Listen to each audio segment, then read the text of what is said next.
Територијалната противпожарна единица Куманово бележи 170 интервенции повеќе во 2021 година споредбено со претходната.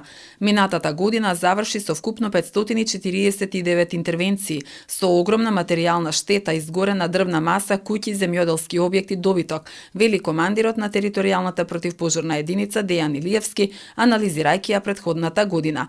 Но и покрај сите потешкоти, пожарникарите дале максимум и успешно се справиле со сите предизвици, смета Илиевски.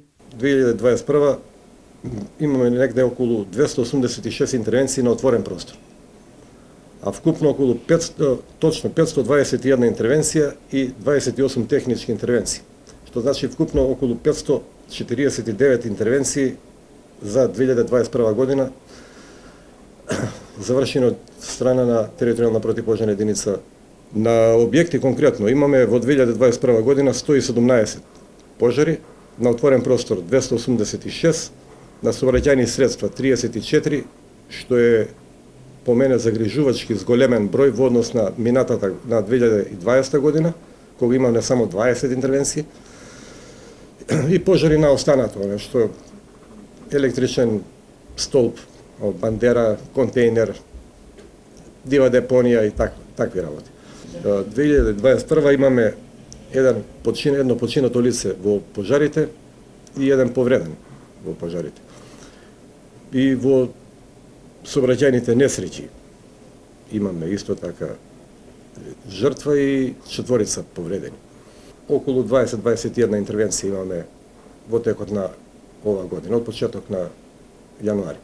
Модернизација на возниот парк, реновирање на зградата во која функционира територијалната противпожарна единица или пак евентуално изградба на целосно нов објект со дополнителен број на простории за вработените и уште гаражи за пожарните возила се дел од плановите на територијалната противпожарна единица, но за да се остварат потребна е не само помош од локалната самоуправа, туку и од државата. Фактот дека работиме со возила чија просечна старост е од 35 до 40 години го кажува своето.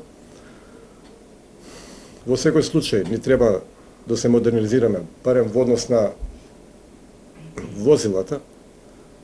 Како што споменавте, точно е, ние успеавме како општина да набавиме, благодарејќи на градоначалникот, во 2 наврати униформа и интервентна заштитна униформа за урбана средина и заштитна униформа за отворен простор. Се надевам на разбирање и имаме разбирање од локалната самоуправа и од градоначалникот, меѓутоа тоа е сепак голема инвестиција и ќе мора државата да интервенира во тој поглед. Не само во Куманово, воопшто зборувам на ниво на држава. А ние ќе дадеме се од себе, ќе направиме напори преку проекти разни некоја меѓународна меѓудржавна соработка да дојдеме до некои средства за набавка на некое возило. Меѓутоа колку ќе успееме во тоа не можем да ви кажам. Ако зборуваме за противпожарни возила, најновото возило е 2009 година. А најстарото возило 78 година.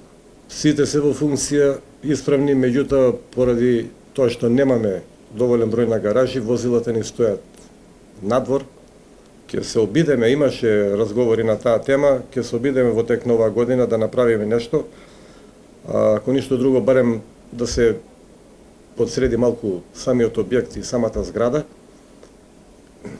а околу гаражниот простор се уште не знам, немаме некоја идеја како би можело да се реши, бидејќи дел од зградата ги користи Дирекција за заштита и спасување, Народна одбрана и Центар за управување со кризи. Така да многу институции има на едно место и гаражите се буквално поделени. Во територијалната противпожарна единица вработени се 48 лица, но согласно законот се уште бројот на вработените е многу помал од законскиот минимум. Пожарникарите и покрај тоа се прилагодуваат на дадените услови за работа и продолжуваат посветено и професионално да ги извршуваат своите работни задачи.